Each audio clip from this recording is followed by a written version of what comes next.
আসুন দেখি ইসলামের দায়রা কিভাবে মিথ্যাচার করে। In your hadith, it is stated the Quran was eaten by a tame sheep. What was eaten by a sheep? Sahifa, it was under my bed. Did it eat also all the other sahifa that was present with the people?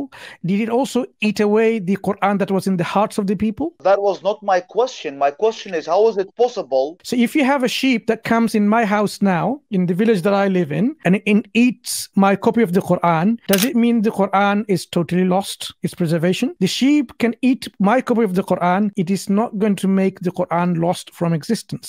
উনি এখানে বললেন একটি সোহেফা ছাগলে খেলেও এটা অন্যদের কাছে ছিল। সুনান ইবনে মাজা, হাদিস নম্বর 1944 থেকে জানা যায়, এই আয়াতের আর কোনো কপি ছিল না।